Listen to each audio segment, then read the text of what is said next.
Dr. John Marshall, who's the Chief Equity Officer of Jefferson County Public Schools.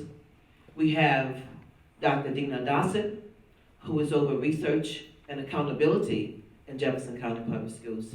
We also have Dr. Devon Horton, who's over Chief of Schools. So they have a presentation this morning, and after the presentation, then I'm going to have questions, and then you will be able to have an opportunity to be able to ask your questions as well.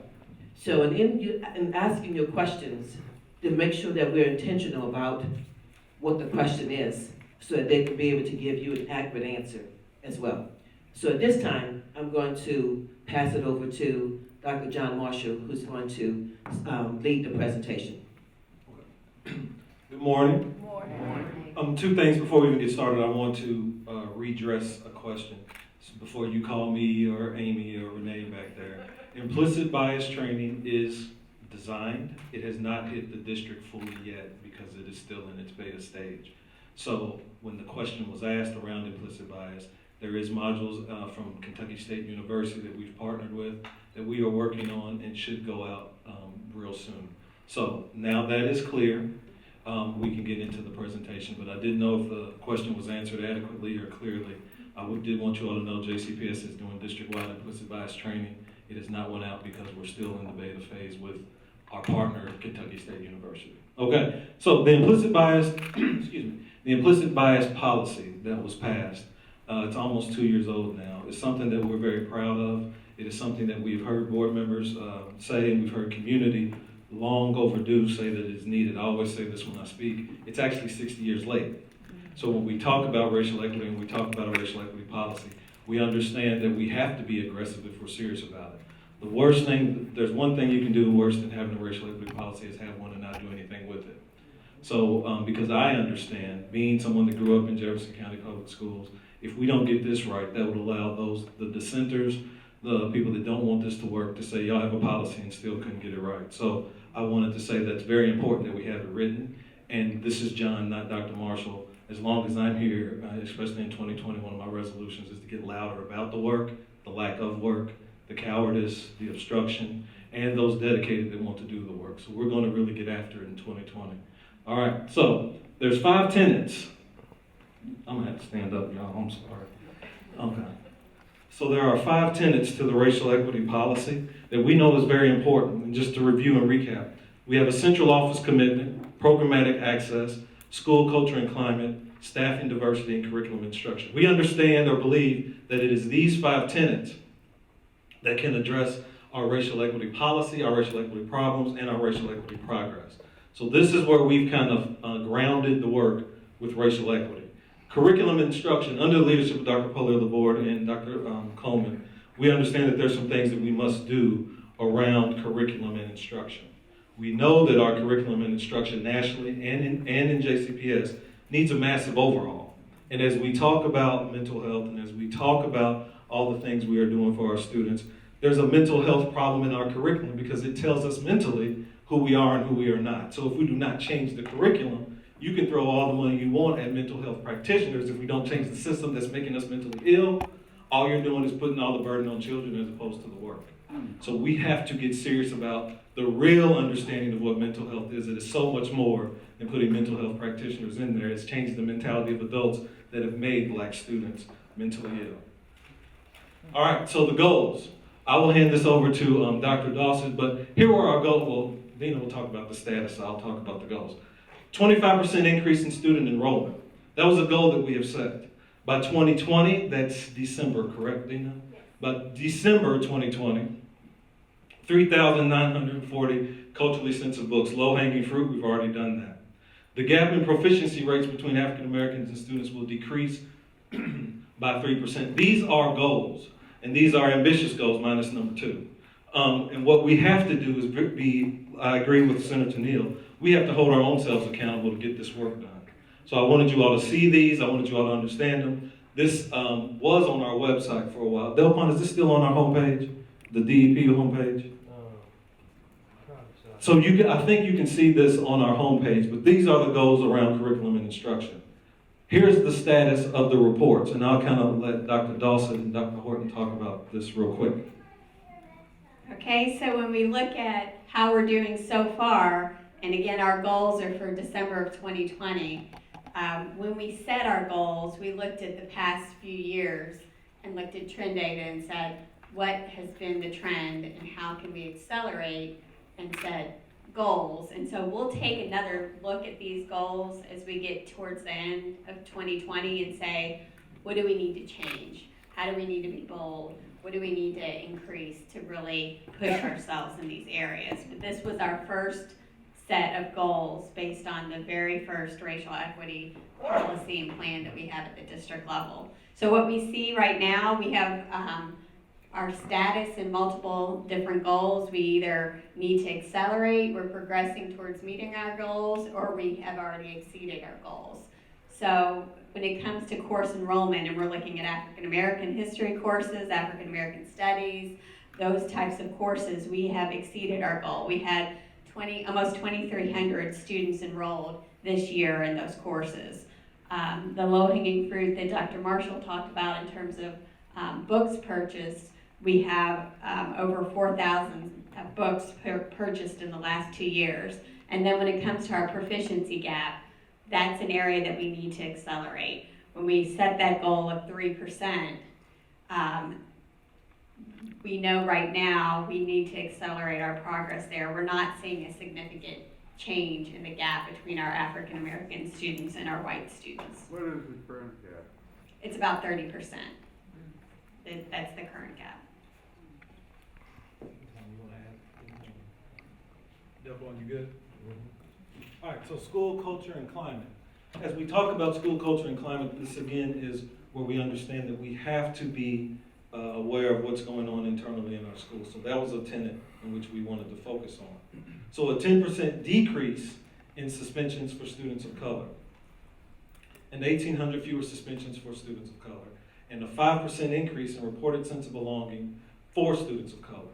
We understand that students of color have the lowest sense of belonging. Dr. Cole was talking about our African American males, but our African American girls, if I'm correct, Dr. Dawson, have the lowest sense of belonging inside of JCPS and nationally. So we set goals to make a 10% decrease in suspensions and a 5% increase in reporting. Now the racial equity policy calls for this, but we understand even making those, there's still more work to do around this work. Here we go, Dina. So what we see right now in terms of decreasing our suspensions, and we pulled this data in the fall, we report to our board at least twice a year on our progress with the racial equity plan. We present lots of data on a quarterly basis around our strategic plan, but what we're seeing is an area to need to accelerate with our decrease in suspension. So we know, as Dr. Stark mentioned, about 55% of our students in Jefferson County as a whole are students of color, and what we see is of all of our suspensions, 77% of our suspensions in the baseline year were represented by students of color. We've decreased that by 1%. Our goal is to decrease it by 10%, so we're not there yet. We need to accelerate in that area. For sense of belonging, what we are seeing there, we wanted to see a 5% increase in sense of belonging. Right now we are at a 3% increase in sense of belonging, so we are seeing work in that area. We're in the middle of our survey time period now where we survey all of our students, staff, and parents, and so we'll have some updated data in the spring in this area. Programmatic access, which we have been talking about in Louisville since I was coming to Black Family Conferences when I was 5. So programmatic access is something that we are really, really serious about and something that we really, really need to get after. And again, this is another tenet. 5% increase in students of color identified and gifted and talented. Scientifically, unless Louisville subscribes to blacks and brown students are not as smart as white students, there should not be a situation where we don't have an equal or equitable amount of students in gifted and talented. Period, point blank. So if we do not have that, we must understand and address that. The mere fact that Shawnee at one time had one gifted and talented class while Eastern High School had every advanced placement class you could offer is a national statement that we are, is a local statement that we are making and must address. So when we talk about gifted and talented, we're talking about a 5% increase And we're still not talking about reflecting the demographic of our students, but that is an ambitious goal. And if Dr. Coleman was here, she could speak more to her work around that. 3% increase in students of color enrolled in magnet programs. There's a lot of questions around magnet programs. Sister from Johnson asked a lot of good questions, and those are some things that we really have to address and answer, because that's what we have to get to. Magnet schools must be magnetic, however, are we equitable in what we're doing with it? And a 3% increase. 3% increase in students of color enrolled in higher level courses. That is our AP and IB courses. 5% increase in students of color participating in career pathways.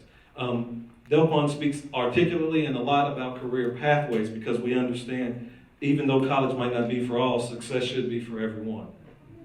That does not mean college necessarily, but that means that we have to do some things to make sure our students that graduate from JCPS, it might not be coming to this fine institution, but can go out, stand on their own feet, and make money for themselves and be self-sustaining. This is also where I'll pause and talk about an agenda. We must all, for every elected official in here, and some of the best news I've heard is that David Snarden is running to be an elected official. All elected officials must have a black agenda. All elected officials must be able to speak and articulate around their black agenda. If not, we don't need to they can elect all they want. They don't need to be nominated to work amongst this kind of work. So we have to increase our students of color participating in career pathways. 3% increase in students of color participating in extended learning. We have a lot of extended learning going on. Dr. Coleman's backpack camps, I can't remember the name, Renee, or Lit Ann and all that stuff. We have to get that going, because we understand over the summer, a teacher could have taught his or her butt off all year, but if there's no access to feed into that learning over 3 months, some of that digresses. And it looks like the teacher's fault, but it's really a city fault. It looks like JCPS's fault, but it's really an access problem that has more to do, that's my fraternity brother, has more to do, Kevin, with access and opportunities that the city and others need to provide along with JCPS. So as we talk about these things, I'm hoping you take pictures, I'm hoping you look at it. When I put this up, and y'all have heard me say this before, when they put K-Prep scores up, when we put the things we're working on, I wish it didn't say JCPS, I wish it said all of y'all. Because that's what it has to really be. So when the scores come out, JCPS had their part, all of y'all had your part, or didn't, and must own that. Gifted and talented, I'll go ahead and fly through some of these, Dean, I think I can do this one. Gifted and talented, we need to accelerate. Magnet enrollment, we are progressing in magnet enrollment, but to Ivory's point, but to what end? And what schools will end up being impacted by this? Enrollment in higher level, we are progressing. Career pathways exceeded goals, and extended learning time, we have exceeded goals. I don't want us to be fooled, and Dr. Polio would agree. Exceeded goals do not mean that we're happy about it. It just means we set a goal and we've passed it. Before one of you all asked, let me go ahead and tell you, exceeded goal means we go back and make the goal higher. It does not mean we stop. So now, as the Chief Equity Officer, I have to say, we've exceeded this goal, but we have to keep going, and we have to set it higher. Dr. Marshall, as we spoke about gifted and talented, because we talked about access and opportunity, and there's a 1% increase. And many people are speaking about what are we doing to increase the number of gifted and talented teachers.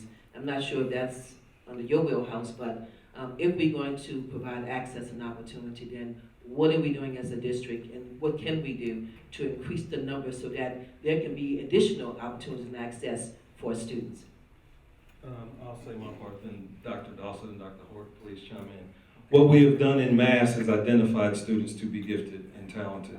What we have to do is work on certifying teachers to provide that service. So now that we have identified John, Kevin, Delquan, Dina, Geneva as gifted, and we understand that there needs to be access, we must have endorsed teachers legally to really start providing those services. So one of the things that we are doing is actually extending some of the learning, creating camps this summer. The funds that I get from Title II, we're doing some work working with an intellectual titan and gifted and talented Dr. Donna Ford, who talks about desegregating advanced program and desegregating gifted and talented.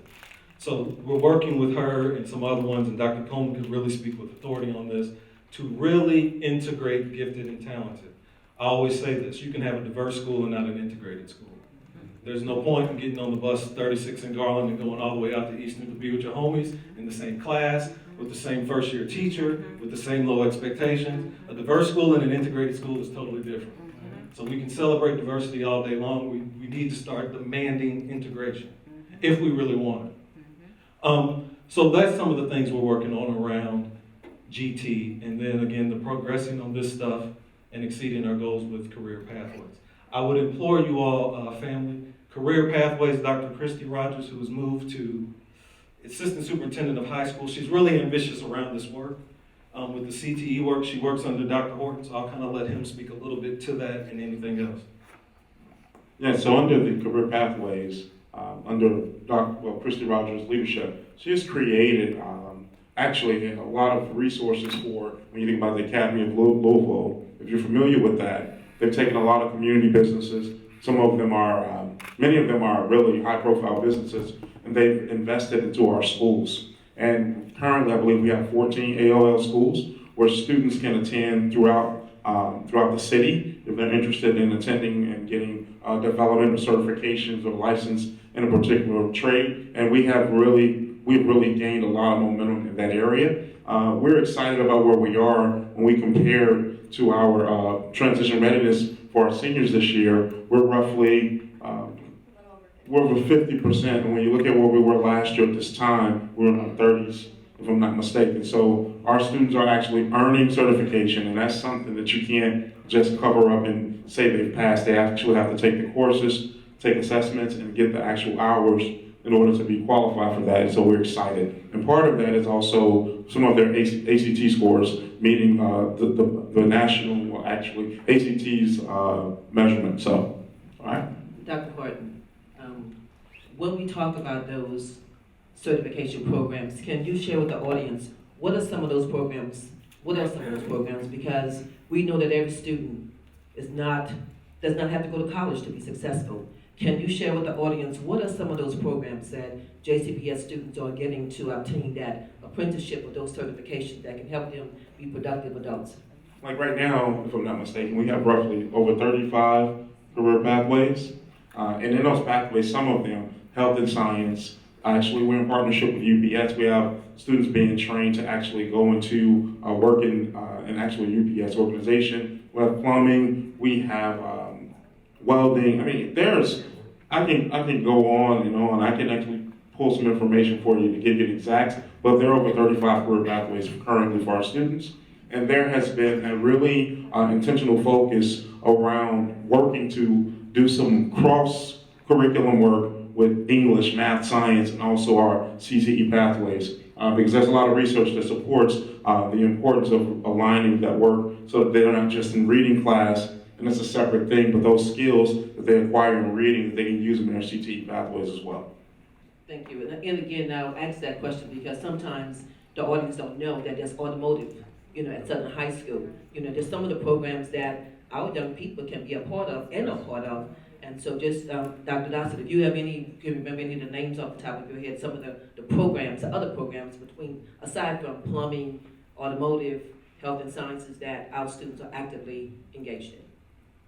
So we've got welding, we've got construction, we have IT, so those are just a few of the other ones. And then we have specialized programs like the automotive at Southern, the fire and safety at Fairdale.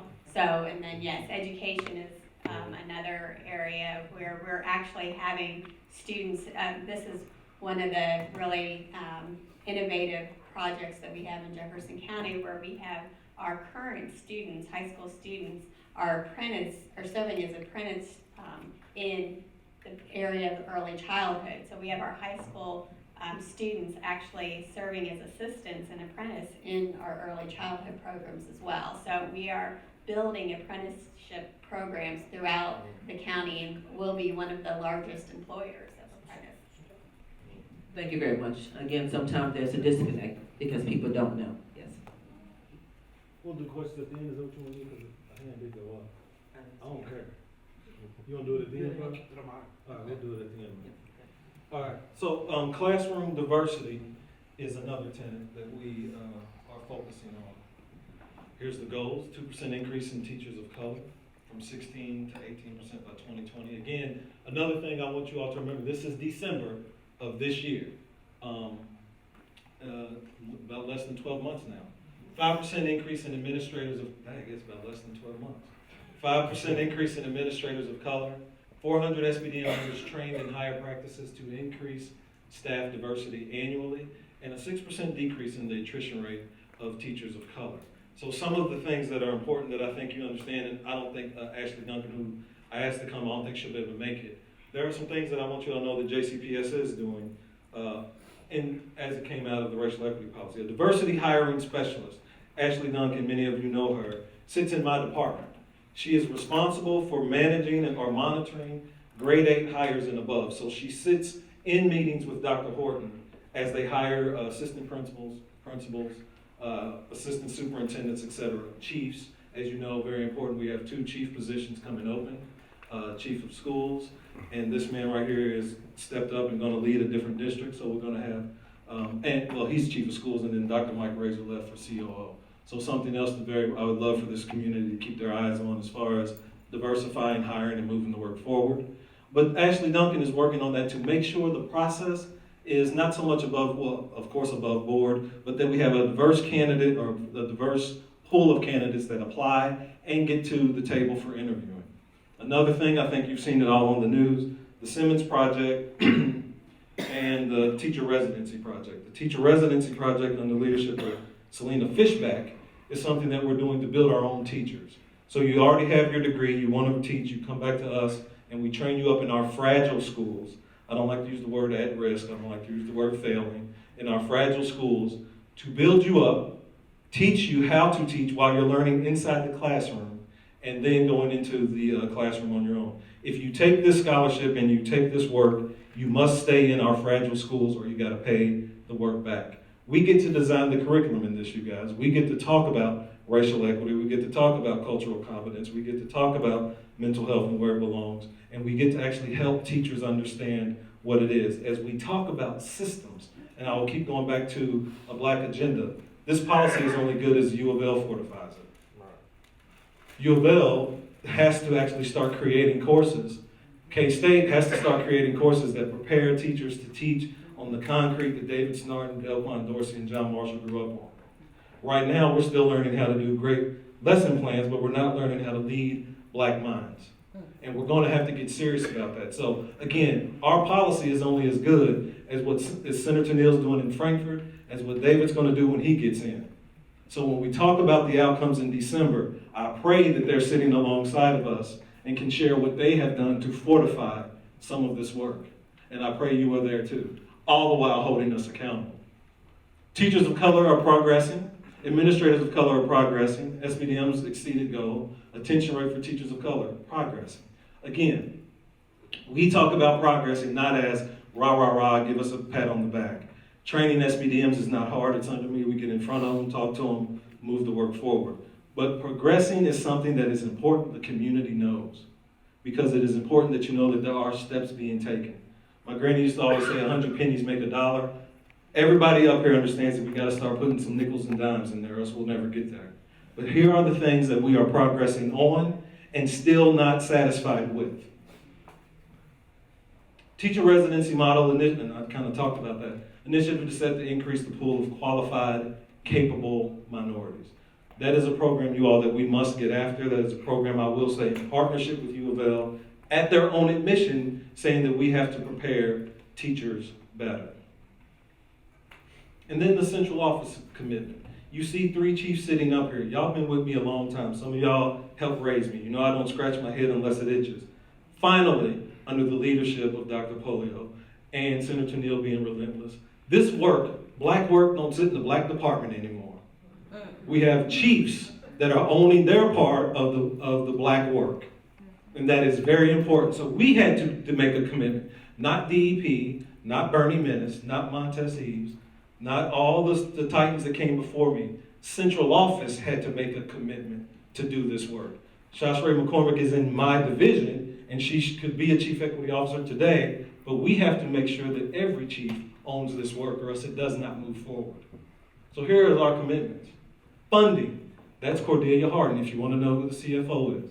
$2 million, at least $2 million by 2020. That's $2 million by this December.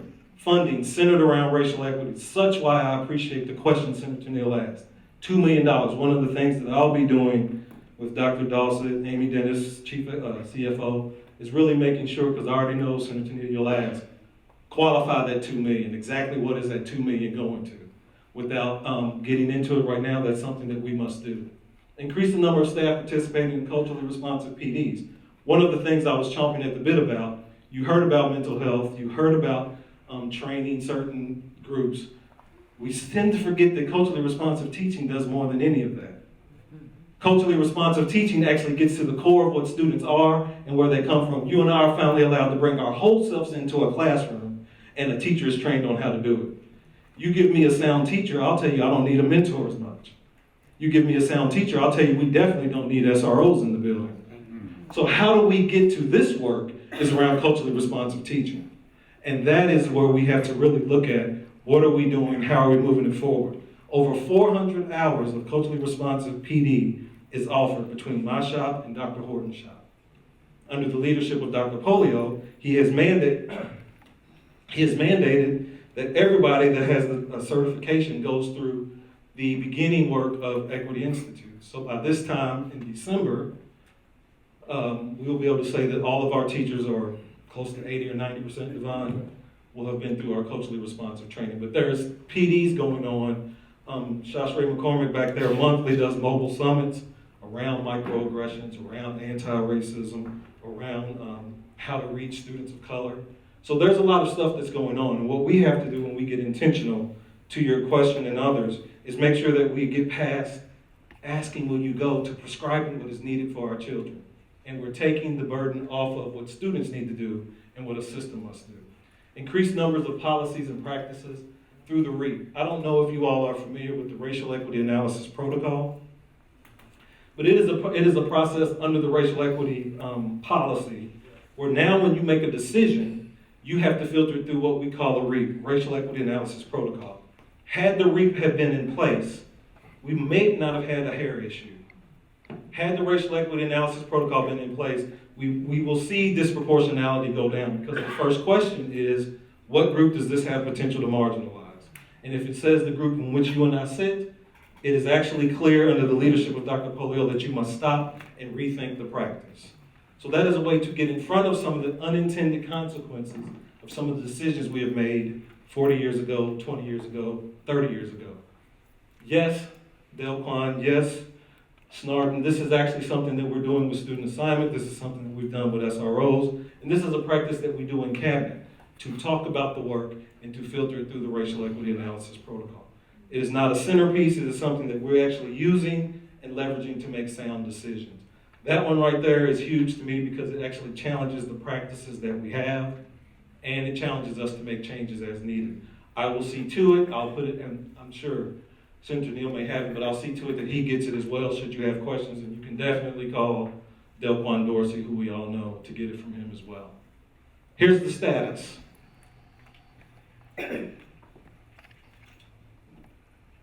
So on these areas, we have exceeded our goal. So exceeded our goal in terms of funding increases, professional development for our staff in using the racial equity protocol. But again, I want to emphasize, as Dr. Marshall pointed out, just because we've exceeded our goal, what that means is we're going to revisit those goals and set even higher goals. So it does not stop the work in that area. And from my department, currently, schools were responsible for taking at least 5 policies through the READ process. We are now, with Dr. Marshall's team, reviewing, and we understand what we've identified. There are some concerns in regards to the quality or the focus, but we will continue to hone in on that. It's the first year of us pushing this initiative, but we're not accepting mediocrity. Dr. Polio is not okay with that either. So we will continue to work on the schools and SBDMs understanding the real purpose of the READ process. And as Dr. Marshall mentioned with the READ process, the Student Assignment Committee, that's a great example of how we use that process to make changes to our recommendations for our policies. So we were able to say, okay, are we marginalizing certain groups of students by having only students from one area not have access to more than one school as a choice? Or when we're looking at our magnet exits, do we see disproportionality there? And because of that analysis, we've been able to make recommendations for change in practice. Some recommendations that, also with the racial equity analysis protocol, we have a committee of community members and internal people that are pushing us to really have some recommendations and really move forward faster.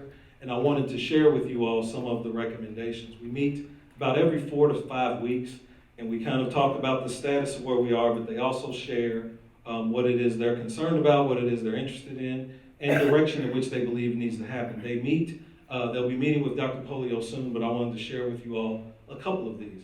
The increased focus on hiring minorities. They zeroed in on males. Decreased suspension by 15% more than the goal. It should, I guess, say, decreased suspensions. And then double the number of students of color and gifted and talented. Decreased achievement. So if you see, based on the tenets, and you see based on where we are, our committee and the community that is on this committee is really aligned with the work that we need to do and are supporting it thus far. But I will tell you, they are very ambitious. They are very clear on what we need to do, and they support that. And they expect us to support their goals. Create a week for classroom usage. One of the things that we think is important, a racial equity analysis protocol that actually gets down to the teacher, and they start thinking about some of their practices and the work we do. Give principals autonomy to hire who they need. One is a big one that they talked about. Increase pace of change, particularly access. So here again, and if Dr. Cole, Ms. Porter, or Dr. Scholl was here, they would talk a lot about you all said it, the ambition to increase the pace, keep going, hurry up. Show new funding for racial equity, and increase the number of minority teachers. So those were some of the recommendations that they have been given thus far. I don't think we have a set date yet, Delquan Dewey, for when they're meeting with Dr. Polio, but I'm sure it's coming up. And then some other advisory things is to continue to overhaul the curriculum, filter teacher transfers and placements through the REAP. Every teacher don't need to be in every building until we get all the stuff right from U of L, K-State, Howard, Hampton, Harvard, wherever. We need to be very particular about who, you don't let everybody in your house. So we got to get very particular about who we let in front of our babies. And we have to get serious about the screening. A new thing that coming from my division is we're hoping to get in set questions around racial equity that if you apply to be in JCPS, whether you have a mop in your hand or a piece of chalk, you have to be understanding what's going on with racial equity. So some of the screening and some of the questions that we're going to start working with Dr. Jimmy Adams is around racial equity questions, a battery of them. So you have to be able to answer those. That changes the game a little bit too, when you have to start talking about stuff that you've never had to talk about before. When you have to be able to speak to it before you set foot in the classroom. So we are going to try to get to that point, and we're going to try to move that work forward. And training counselors on the role and impact of racial equity. Michelle Searcy, who I think is a dynamo, has been very verbal and bothers me all the time around counselors and racial equity. Nationally, I'm sure you all know this. There's documents and research and data that shows that counselors aren't talking to kids of color about going to college. They're not talking to kids of color about going to college. So how do we get to that? We're doing some trainings with our counselors around this work, around preconceived notions, around beliefs, and how we start having those conversations. So that's something that we're working on. Endorse more GT teachers, we kind of just talked about that, and improve access for Black and brown students in magnet schools. Acceleration plans. I really won't be able to do this justice, but hopefully Dr. Dawson can help. You all have concerns with K-Prep, as we all do. You all have concerns with outcomes of students, as we all do. Dr. Coleman and her team have created acceleration plans for all students. Help me say this right, Dr. Dawson. For all students who are not at level in numeracy and literacy. So every student now has an acceleration plan. That acceleration plan is prescribed for that student. As we move that work forward, we are trying to make sure that before they graduate or move on to the next level, we move them to their proficiency. So there's acceleration plans for every student, and that was kicked off. Dr. Coleman told them it started in January. That was kicked off in January in response to some of the data that we have. You want to add anything to that? So this component, this area right here really speaks to culture of a school. And some things that we've been talking about, myself and with Dr. Coleman and our team and my team, we've been talking about defining common definitions of rigor. And how do you put rigor, how do you move rigor into the school? Rigor is beyond just saying you have to give students more work and giving them more time to do the work. It's really about creating processes so they can think a lot deeper and more analytical about how to process responses or how to even connect to the learning themselves. And when you speak about this, there's intentional work around leadership development that we talk about. As you looked at some of the tenets that were in this presentation, in order for us to truly have effective acceleration plans, we must have high-functioning teachers who have passion, who understand the importance of anti-racism and how to create culture in their classes where students feel safe to take calculated risks.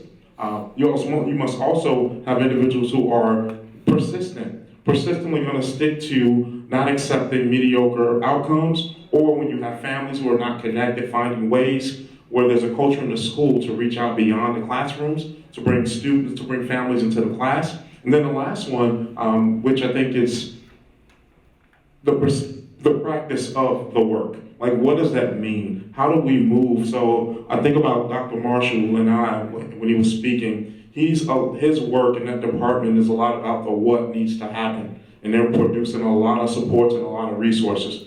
My responsibility is the how. How do you move it into the schools? And so that is something that my team, we've been taking a lot of time knowing that in order to move this racial equity work, you have to have the right mindset. We can create all of when you talk about technical and culture, when you're changing racial equity and pushing racial equity, the technical piece, that's pretty easy. We can write curriculum. We can create these structures. The challenge becomes is when you think about the soil and the seed, you can purchase those, but if that soil is not right and we're not nurturing from a lens of expectation, from a lens of high quality, we lose. And so that is what we've kind of partnered with Dr. Coleman and myself and Dr. Marshall. We've really been working to come up with a formidable plan so that these acceleration plans have value, and it doesn't take a student being pulled out and making all black students pull out for reading or math. It's about pushing into the classroom and improving Tier 1 instruction. So there's a lot that I just said, but I wanted to kind of put it into a little package for you as we're talking about this acceleration work. And you all, there's a reason, I'm sure you figured out why I put track runners, the late great Jesse Owens up there, because this mantra of getting kids caught up by slowing them down and they have to win never works. In order to win this race, those that are behind are going to have, follow me, coaches, not them, not faster legs, coaches that show them how to move forward faster. So when we talk about acceleration, we are talking about not pulling you out of the 100-yard dash or the marathon. People say this is a marathon, not a sprint, whatever. We need to hurry up and run. When we talk about acceleration plans, we are talking about the work that adults must do so Jesse Owens can win. Not talking about Jesse Owens, what he does or did not bring to the table. We're not talking about all the counseling and stuff that Jesse Owens needs. We're talking about what adults are going to do inside JCPS, everywhere else, to make sure he crosses that line with the gold medal. So acceleration plans are not about the student so much. It's about supporting the student from the lane of the adult so they can move that forward. And I think that is very commendable of Dr. Polio, Dr. Coleman, and Dr. Horton for understanding that, because this pull out, slow them down, when has slowing down ever helped you win a race? We have to accelerate, and we have to do it internally and figure out innovative ways to get that done.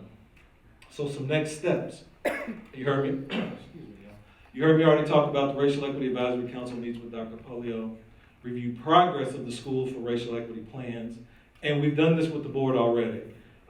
We are actually streamlining the document in and of itself so it can even be more aligned. So I am going to propose that we probably bring it back to the board soon, not because the metrics have changed, none of this changed, but it'll be easier and more laid for community to read and review metrics to adjust pace setting. Very important, that third one, you all hold us to it. Review metrics to adjust pace setting. Look to add ECE operations, technology, and metrics. Because we are innovative, because we have an ambitious board, because we have an ambitious superintendent, it was very clear in the first iteration of the policy, we left out some of those groups. So now they actually have metrics to add to what Olympus is up there doing or should be doing. So Kim Chevalier, operations currently temporarily ran by Dr. Beatty, and technology, Dr. Kermit Belcher, now have things that they're responsible for around racial equity and from where they sit. Y'all heard me say it finally, because of hooting and hollering from Senator Neal and other ones, the black situation, which we didn't create anyway, doesn't have to sit with the black department. Every chief has responsibility for moving this work forward and share metrics with the community. Delpon, how many community meetings have we had around racial equity? No, just from August to January. We've had It's one a month. two so far. We're gonna have another one in March. Yeah, 2 so far this semester, and I send them out once a month in different places to actually do this. So please share with community where we do these updates so you can see that and review what qualifies as spending and support for racial equity. So we have to really review what qualifies as spending and support for racial equity. You all, that's a quick overview of the work. I do want to share with you all that there are not a lot of districts that are doing this work. Now, I'm not saying you need to give us a pat on the back because I say shame on them. I also say shame on us for taking this long. But there's not a lot of districts wanting to tackle racial equity. I guarantee you, even in this city, we could have passed an equity policy in 2 readings. But you put that R word in front of it, it gets real serious. This is about racial equity. And we have to be serious about what racial equity means and not let people deviate from that. So before we get into questions, I read, and I've shared this with, I know they get tired of it. Dear sweet brother Malcolm says, if you stick a knife in my back 9 inches and pull it out 6, that is not progress. If you pull it all the way out, that is not progress. Progress is healing the wound that the blow made. And they haven't even pulled the knife out yet. So when you see me, John Marshall, screw all that Dr. Marshall stuff, when you see me or us talk about any of these green things that say in progress, understand where we sit. That is not where we stop. Because we haven't got to healing the wound of the situation. Now, how do we heal the wound? It's not just us up here. It's everybody out here. It's our elected officials. It's everyone that's going to have to get this right.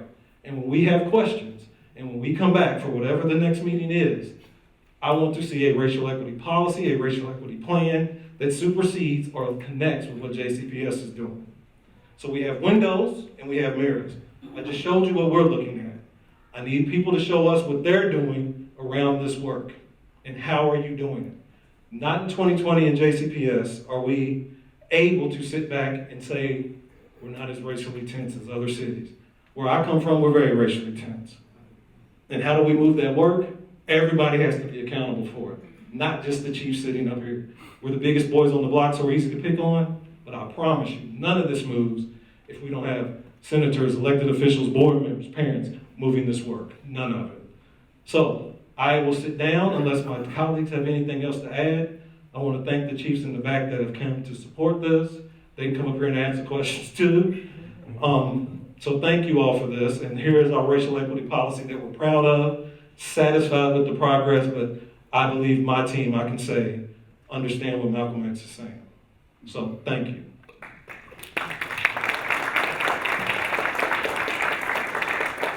Thank you, Dr. Marshall. And I'd like to recognize those other 2 chiefs that's in our audience. Ms. Renee Murphy, who's over communications, just wave. And also we have Amy Dennis, who's our chief of staff, as well as Jefferson County Public Schools. And again, as Dr. Marshall stated, that it is not a DEP policy. This is a Jefferson County Public Schools Board of Education policy. So one of the questions I would like to ask Dr. Horton is this, is that as we talk about, we know that the universities are not preparing teachers for the classes they walk in. And you indicated that we talk about changing hearts and minds. And with the action plan, because yes, we can talk about what needs to happen, but how are we going to first of all, how are we going to help teachers put tools in their toolkit? Because we know that universities are not preparing them. But once they walk into the school buildings, then they're the property of that school, and and they're the property of Jefferson County Public Schools. So what are we going to do, or what action plan do we have to, or going to have, to make sure that teachers are equipped with the tools that they need to take care of our babies?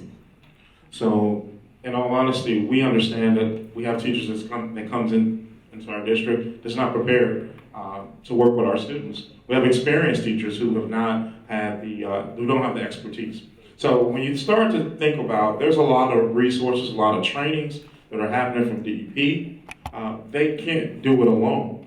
And then when you think about the process, the best practice around how do you deliver professional learning for schools, it starts with number one, when we're creating these professional developments that we have, and we have a lot of them, many of them are high quality, connect goals to them, set the goals. That's number one. What are the outcomes? Second, it must be aligned with a set of standards. And the most important part, answering the question that you asked, we have to start pushing into the schools a lot more. There is not enough resources to say that DEP resource teachers have to take on this responsibility by themselves. They can't. It's only 6 of them. So what we have to do is continue to build capacity of our leaders. And what we've done, I noticed in my first year, my school year, as we were talking about the racial equity work, my team, there are 6 assistant superintendents and roughly 8 or 9 executive administrators. And so what I talked to Dr. Marshall about and Dr. Polio is that I really got to work, if we're going to move this work, it starts with the top. So we have equity coaching, racial equity coaching for our assistant superintendents and EAs. They come in once a month. We have an organization that actually take them through this cycle of how to develop and to provide support, to be reflective in their work, and to take away and understand what white privilege means, to understand how students are not connecting and they're not building relationships with teachers, or teachers are not building relationships with students and being intentional. And so we've been doing this coaching with assistant superintendents. And as I'm sitting in these sessions, and Dr. Marshall sometimes say, Horton, let them sit in there by themselves because they need to have this process. I stay in there a lot because I need to see the cycle of them transitioning and transforming to racial equity leaders. And that's been some really powerful conversations. My point in bringing that out, as we're doing that with our assistant superintendents and EAs, we also have to do that same work with our leaders, because you cannot lead a culture of changing racial equity if the people at the top don't necessarily, they're not comfortable with it. And it's not a knock on anyone that's leading our schools or leading our zones, it's a fact. And so the other thing I want to say when you talk about how do you address this in the school, the team heard me talk a lot about the racial equity taxonomy. And I really believe as we were talking and responding to different parts of this presentation today, we were beginning to talk about the physical integration. That's at the lowest level, team, that when you think about how are we going to change outcomes for kids, it's number one, getting them in the right environments. The student assignment plan is all about environment. But on this taxonomy spectrum, that's at the bottom of this. And as you transition and you talk about social emotional engagement, this is where we really have to lock in heavy with our cultural proficiency, racial equity work, trauma training, all of those things. I think the sister spoke about getting our trauma-informed, our mental health practitioners trained in racial equity support.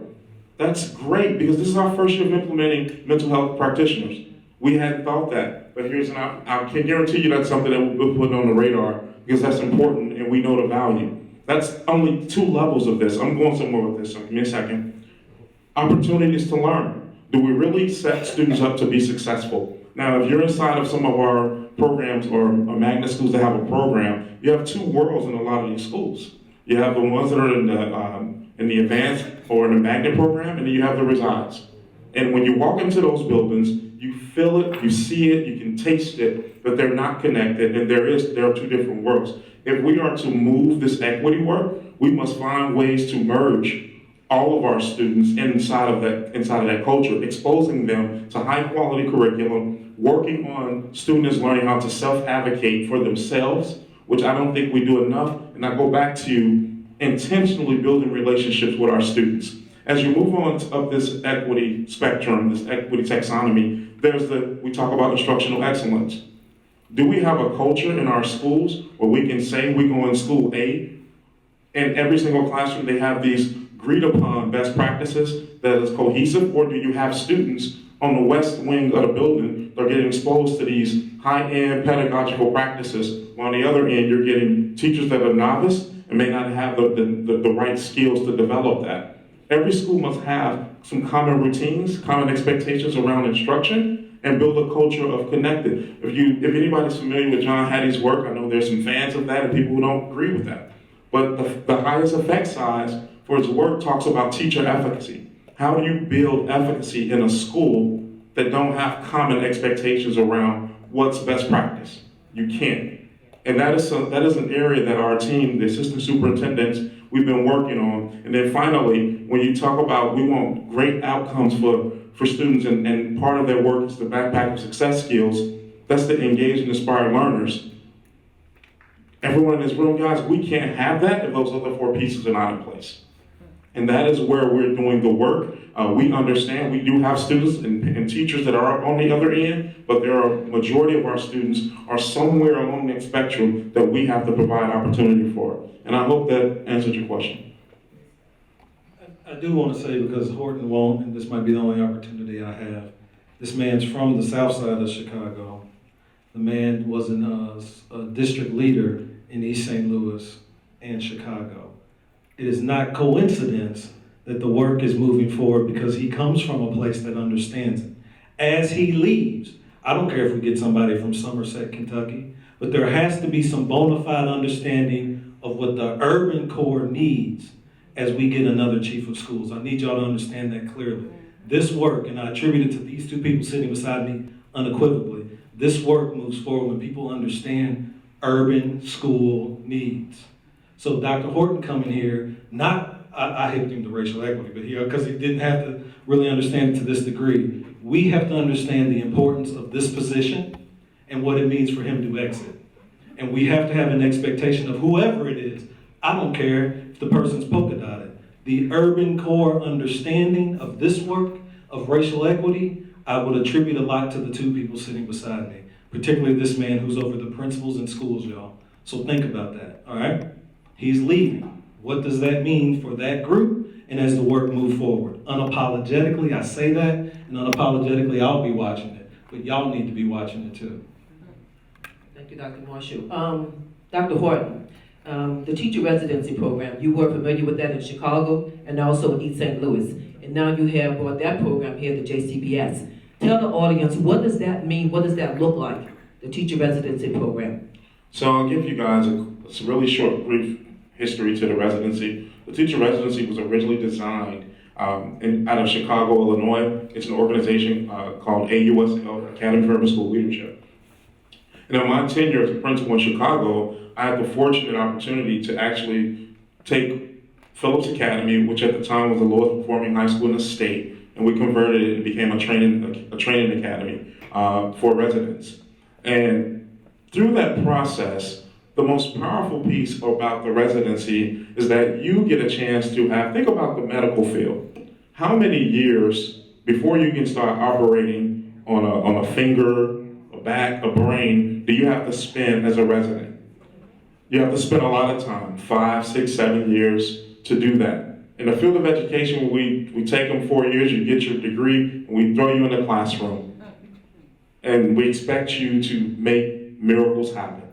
That's not best practice. The residency, you take time. These are individuals who already have their bachelor's at a minimum. They've stepped out into the career field and realized my true calling is teaching. Or I've had, in my former experience, a medical doctor leave the field to go to the teacher residency to become a teacher. And I still communicate with them now back in Chicago. And so the residency, you're trained. You get the theory and the actual content from the university, from U of L, but the practice, what really makes sense, imagine training us by us, for us. That's what the residency does. It puts our aspiring teachers in a situation where they're working 4 days a week for a full school year and with highly effective master teachers in a school that looks exactly like where they're going to place. If there's any teachers in this room, you'll realize when you did your student teaching, more than likely, where you end up being hired didn't look like any place you were training. didn't have the same culture, had a different type of population that they were servicing, but through the residency, you receive all of that. And then in partnership with DEP and our teaching and learning department, imagine having these resources and the training that's gonna make you a highly effective JCPS teacher in some of our most challenged schools. And then we paid them a stipend for a year for $30,000. We train, we support, we cultivate, and then you receive support the year after from DEP as well. And then you're now assigned to, in cohorts of maybe 3 or 4 into a school that have students that look like who we're talking about. Dr. Polio was very clear when he said that he wants this to target African American teachers. That's going to be a priority for this work. And again, we moved the school from the lowest performing in the state to one of the better performing. Just that one, just from being a teacher residency, and we did that in 3 short years. In East St. Louis, a place where you guys, I don't think I have to describe it to you, they're now in their 2nd year of the residency. What you're seeing out of the results for those schools is amazing. The state of Illinois, which can be racist at times, are writing articles about the schools in East St. Louis from a positive lens. You can Google it. You won't see that any other time. So the residency is something that really is going to have a major impact on the work that's happening here in JCPS.